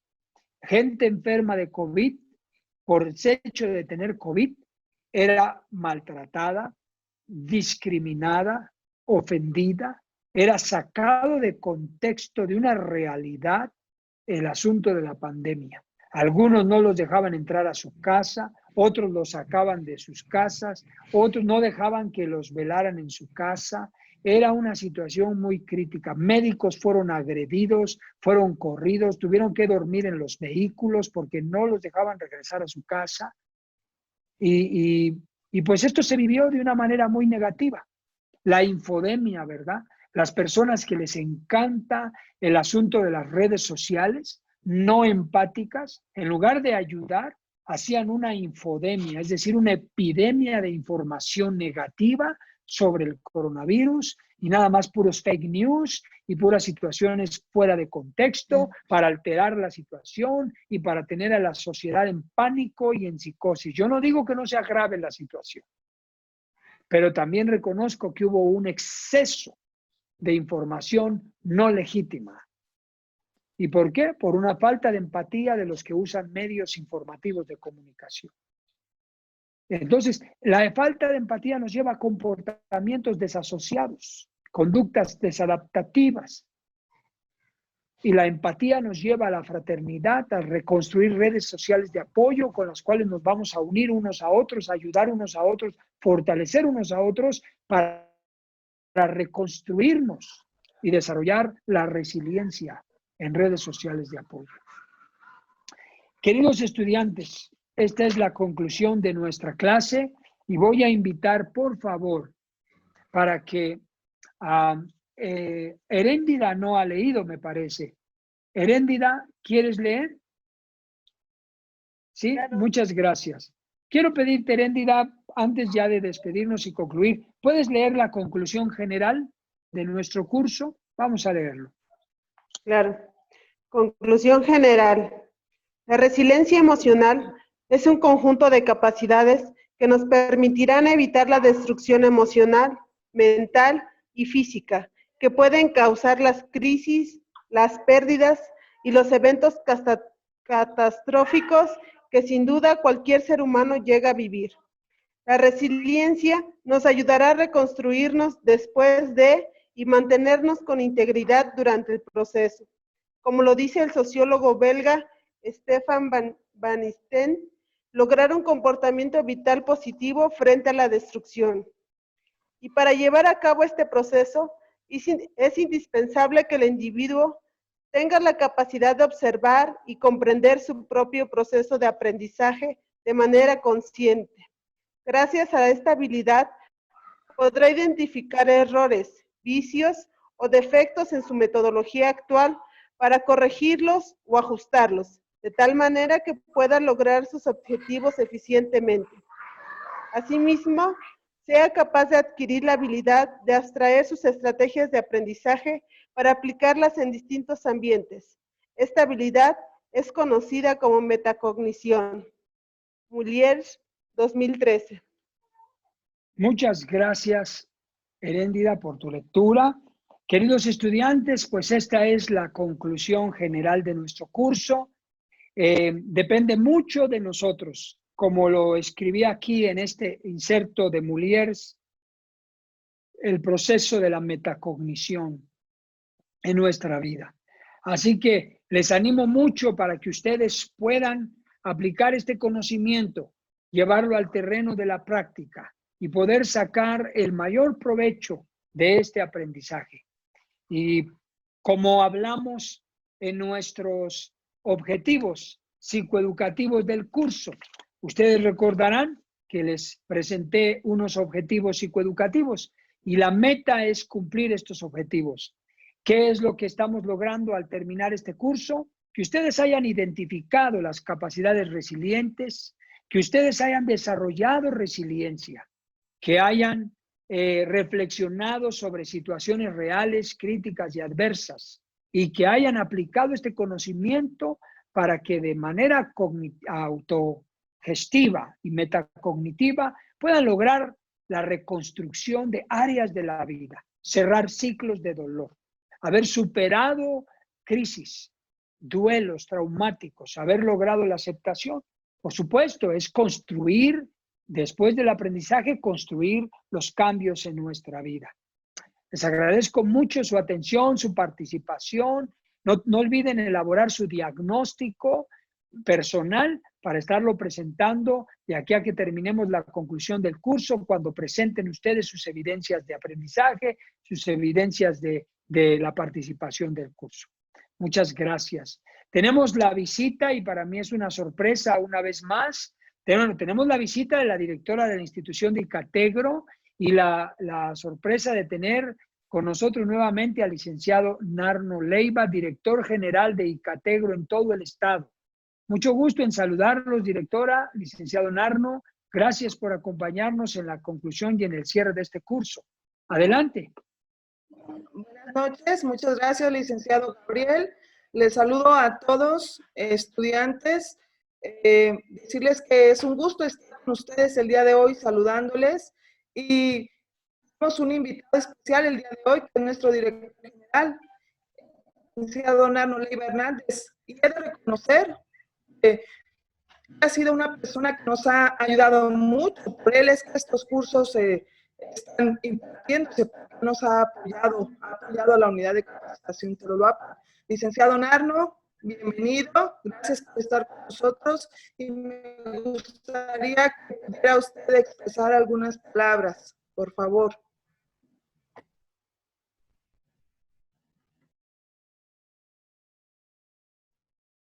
Muy buenas noches. Muy buenas noches, licenciado. ¿Qué curso es? Resiliencia emocional.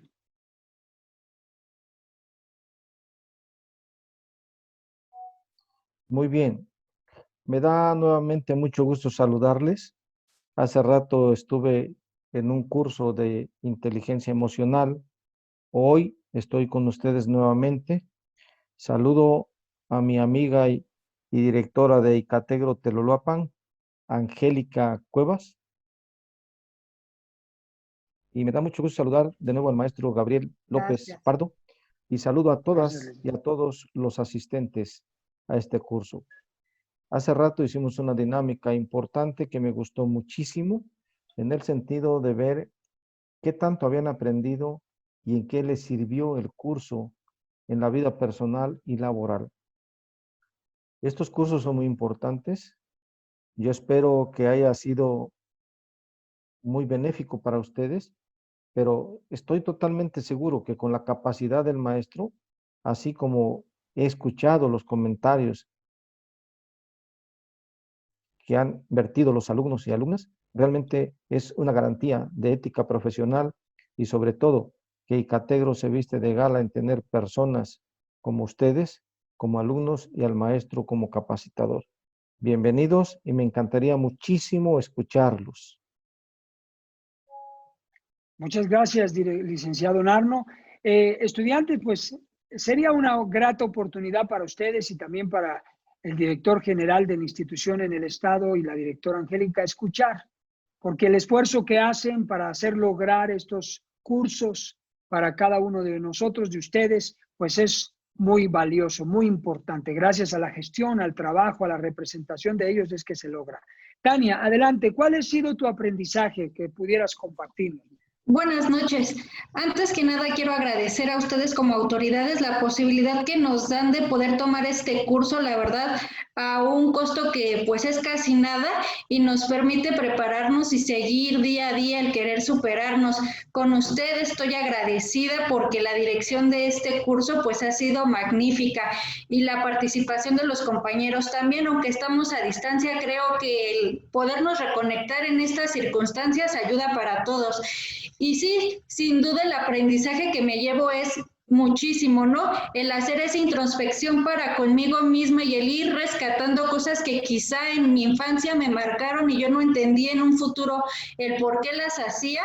tenía patrones de conducta, ¿no? Que venía repitiendo y no entendía el por qué es que lo hacía. Y entonces usted nos ha estado llevando paso a paso y nos hemos podido dar cuenta de muchas cosas, pero sobre todo que nos dieron las herramientas pues para poder cambiarlo y para poder ser mejor personas. Y como yo le decía que soy profesora, entonces para mí sin duda este curso es de mucho aprendizaje porque sé que lo voy a poder llevar a la práctica. Y pues estoy agradecida con todos. Muchas gracias por esta oportunidad. Gracias, Tania. Muchas gracias por tu participación. ¿Alguien más que desee compartir su experiencia, su aprendizaje? Adelante, Vianey. Sí. Oh, perdón, ¿fue Vianey la que dijo? Fui yo, Nancy Alegría. Perdón, Nancy. Adelante, Nancy, te escuchamos. Bueno, pues para mí ha sido muy edificante. Realmente he tenido pérdidas en otros años que han sido significativas, pero me reconstruía rápido. Y en la experiencia que acabo de pasar con la muerte de mi hermano, por las circunstancias en las que se dieron, quizá los compañeros no saben, pero estuvo desaparecido, lo encontramos muerto y sentí que era una devastación total. Necesitaba estas herramientas para reconstruirme, para ver que no todo estaba destruido, y es algo que aprendí. No todo fue pérdida, y por supuesto que va a ser un proceso. No puedo decir que ya salí, pero sí tengo más herramientas para poder salir y no quedarme estancada en un duelo crónico. Creo que puedo trabajar con todo lo que aprendí en este curso. Para mí definitivamente fue vivencial. Para mí fue una experiencia que no solamente la voy a aplicar en mi vida. He tratado de transmitir los conocimientos a mis hijos más pequeños porque, bueno, ellos también perdieron un tío.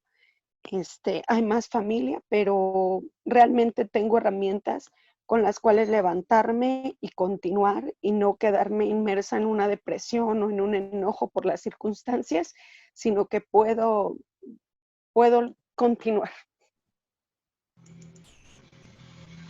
Muchas gracias, Nancy. Como lo hemos dicho en todo el curso, sentimos mucho de todo corazón esta terrible pérdida que vivieron y pues te felicito por sacar fuerzas de debilidad, las únicas o pocas que tenías, y haber puesto esperanza y fe en este curso que te provea herramientas de recuperación, de reconstrucción, de volver a iniciar. Nada va a ser lo mismo, pero sí se puede reconstruir la vida otra vez. ¿Alguien más desea participar? Y perdón, Nancy, ya te he dicho varias veces, estamos con mucho gusto para servirte. Después del curso, estar asistiéndote de manera personal, vía distancia. Licenciado Narno, Nancy está en San Juan del Río, Querétaro, pero a distancia podemos estarte atendiendo. Como hay varios de diferentes ciudades del país. Muy bien. Gracias, Nancy. Pues ya lo sabes. ¿Alguien más que desee participar? Adelante, Carolina. La escuchamos y luego Vianey. Gracias. Buenas noches a todos. Es un placer estar aquí en este curso y pues yo agradecerles tanto a todos los coordinadores como al profesor Gabriel López. Su enseñanza, es un excelente conductor de estos cursos y yo estoy muy agradecida. Me quedo con una felicidad tan grande porque realmente estaba yo equivocada con unos pensamientos pues mal que tenía, la pérdida también de mi esposo hace años, y que ahora he aprendido bastante en reconstruirme, ¿sí? Porque esto es la resiliencia emocional, reconstruir todas las habilidades mal que hemos tenido y que estamos proyectándolas a nuestros familia, pues a nuestra familia, a las personas que nos rodean, y más yo que soy maestra de una escuela primaria, que trabajo con niños y con compañeros maestros que realmente les estaba perjudicando, pienso también sus conductas, porque yo reflejaba pues momentos tristes, ¿sí? Y ahora con todo esto, estoy sanando interiormente, con esas emociones que debo de proyectar positivamente para que estemos en una resiliencia emocional positiva y que nos sirva a toda la sociedad, ¿sí? En estar bien y ser empáticos con toda la niñez, los padres de familia, los mismos compañeros y salir adelante. Yo muy agradecida y pues aquí estamos. Si hay otro curso de tanatología, ¿verdad? Perdón. Yo estoy dispuesta a aceptar ese curso, sí, con mucho cariño, porque sé que me va a beneficiar aún más, ¿sí? Para estar interiormente bien. Sí, muchas gracias a todos y pues muy contenta, muy feliz. ¿Sí? Y un saludo pues para el gobernador y para todos los que están coordinando estos cursos, de maravilla. Muy feliz, gracias. Muchas gracias, maestra Carolina. Vianey, te escuchamos, adelante. Pues de igual manera como lo han expresado mis compañeros, un saludo a las personas que hacen esto posible y pues agradecerles también que esto se pueda llevar a cabo. De forma personal, hace algunos años viví con depresión y a veces yo me preguntaba por qué seguía yo viviendo de esa forma y yo solita buscaba tener herramientas y situaciones que me favorecieran, pero no las encontraba, no le hallaba yo un sentido de coherencia. Y a eso sumaron más cambios en mi vida. Por ejemplo, tengo un pequeño con TDA que tiene 6 años. Entonces, es muy difícil vivir esta nueva experiencia que tengo con la depresión que ya tenía. Entonces, este curso me ha ayudado mucho porque me he dado cuenta que a lo mejor no tuve pérdidas personales, familiares, ¿cómo se puede decir? Pérdidas de personas, pero sí experimenté pérdidas que me impactaron y no llevé el proceso del duelo adecuadamente, me quedé enfrascado en una situación. Entonces, ahora me doy cuenta que necesito avanzar, que necesito ver los cambios de otra forma y que esto me ayuda mucho en mi relación con mi familia, con mi relación con las personas que me rodean, inclusive en una relación laboral, me va a ayudar bastante. Y pues, bueno, esa es en general mi experiencia con el curso. Muchas gracias. Okay. Gracias, Vianey. Gracias por tu aportación y tu participación. ¿Alguien más desea compartir su experiencia? Claudia, adelante, Sí, Claudia. Bueno, pues buenas noches a las personas que se unieron con nosotros. Les damos gracias sobre todo a la institución por permitirnos llevar a cabo este taller. La verdad es que no tiene precio, les doy gracias porque estos talleres son caros, si los buscamos afuera son caros, pero muchísimas gracias. También le doy gracias al profesor Gabriel porque él fue algo fundamental para todos nosotros, yo creo, el hecho de que él sea el profesor y que nos haya compartido todas estas herramientas, todas esas vivencias, todos esos ejemplos que pudo aportar para cada uno de nosotros, en lo personal para mí, que había vivido, como se lo había comentado, la ansiedad me dio herramientas para salir adelante, para reconstruirme como persona en la familia y me ha servido, gracias a Dios, para, vuelvo a repetir, tener esas herramientas porque gracias a mi casita de resiliencia en el cimiento que tengo a Dios, a mi familia, a mis hijos y ministros, y gracias también porque a nosotros, a mi esposo y a mí nos sirve como personas que apoyamos a los matrimonios, ¿sí? Y en este momento apoyar a las personas que están pasando por un duelo impactante con respecto a nuestra familia nos ha beneficiado mucho, sobre todo a mí, y yo, bueno, se lo comparto a mi esposo y yo le doy gracias a Dios por la vida del profesor Gabriel. Gracias, Claudia. Muchas gracias por tu participación. Muy bien, queridos estudiantes. ¿Alguien más desea aportar algo, su experiencia en el curso y su aprendizaje?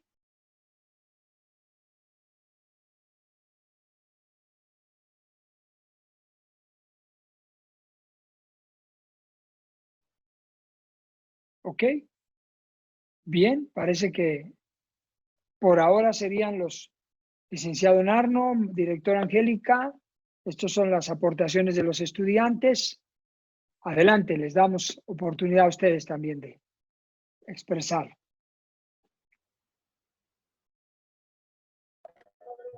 Sí, gracias, licenciado Gabriel. Adelante, licenciado Narno.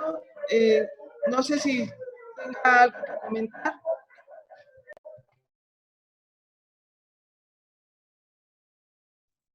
Angélica, tu audio se corta, algo anda mal por ahí.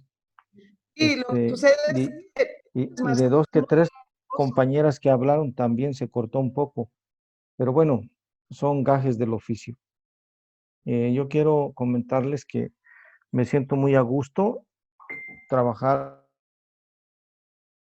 con Icatero Telolapa en estas circunstancias de esta crisis económica y de salud mundial, y sobre todo aquí en Guerrero, que la situación no está nada fácil. El gobernador estaba muy preocupado porque pues estábamos en semáforo rojo, ahora estamos en semáforo naranja, y pues miren, creo que los guerrerenses no entendemos, no nos cuidamos, no tomamos las debidas precauciones necesarias, ni con el protocolo que marca salud. Y yo creo que todos nosotros, los que estamos trabajando de esta manera en de Icatero, pues creo que estamos coadyuvando mucho con el gobierno, con el gobernador Héctor Astudillo, con la señora Merce, porque de esta manera, pues estamos demostrando que se pueden hacer las cosas desde casa. De esta manera se puede demostrar que estamos alimentando el cuerpo humano para sanar, para solucionar algunos problemas emocionales que venimos arrastrando o que tenemos o que puedan suceder más adelante, pero ya sabemos cómo atacarlas y cómo defender y sobre todo cómo mejorar nuestro ambiente. Y la situación aquí es que me da mucho gusto saludarles, felicito nuevamente a Angélica, ya lo he reiterado en varias ocasiones, es una compañera muy trabajadora, muy dinámica. Al maestro Gabriel, muchas gracias, tu didáctica, tu dialéctica, tu metodología es muy acertada, los llevas de la mano, disipas las dudas y eso es muy importante.